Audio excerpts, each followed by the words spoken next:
भंडारामधून ते भंडारा शहरामधल्या रस्त्यांची दुरवस्था झाली आहे। शहरातल्या खांब तलाव चौकामध्ये खड्ड्यांचं साम्राज्य पाहायला मिळतंय।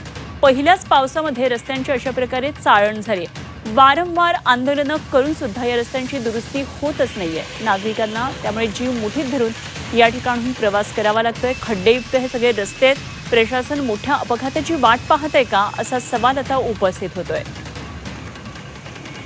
दरम्यान या रस्त्यावरून आढावा घेतलाय आमचे प्रतिनिधी प्रवीण तांडेकर यांनी। आपण सध्या खांब तलाव चौकामध्ये आहोत आणि पाहू शकतो की ह्या ठिकाणी संपूर्ण हा रस्ता आहे तो फुटलेला आहे। एकंदरीत पहिल्या पावसामध्ये रस्त्याची अक्षरशः चाळण झाली आहे, जागोजागी खड्डे पडलेले आहेत आणि पाणी साचलेलं, त्यामुळे येणाऱ्या जे वाहतूक आहेत त्यांना या ठिकाणी अडथळा निर्माण होतोय।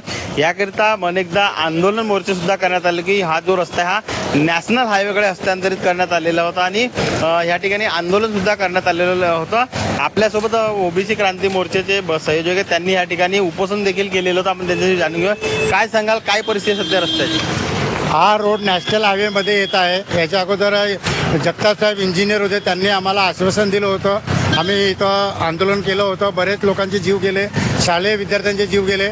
त्यावेळेस आम्ही आंदोलन केलं होतं, तर जगताप साहेबांनी आम्हाला आश्वासन दिलं होतं की आम्ही या वर्षभरामध्ये रोड बनवू, परंतु 2 वर्ष झाले अजूनपर्यंत रोड बनलेला नाही। या विषयावर आम्ही नगर परिषदमध्ये पाठपुरावा केला असतात ते टाळाटाळीचे उत्तर देतात की हा नॅशनल हायवेचा रोड आहे, नगर परिषद हद्दमध्ये येत नाही।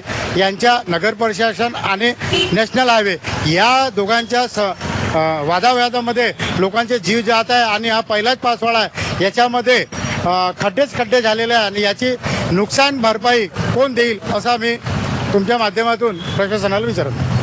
नक्कीच हा रस्ता जो आहे नॅशनल हायवेकडे हस्तांतरित झालेला आहे, मात्र नगर परिषद आणि नॅशनल हायवे यांच्या वादामुळे हा रस्ता अडकलेला आहे आणि त्यामुळे कुठेतरी इथं खड्डे पडलेले आहेत आणि येणाऱ्या नागरिकांना याचा त्रास सहन करावा लागतो। त्यामुळे आता हा रस्ता कधी दुरुस्त होईल आणि या ठिकाणी नागरिकांना या त्रासापासून सुटका कधी होईल हे पाहणं तेवढंच महत्त्वाचं ठरणार आहे। प्रवीण तांडेकर, जी24 तास, भंडारा।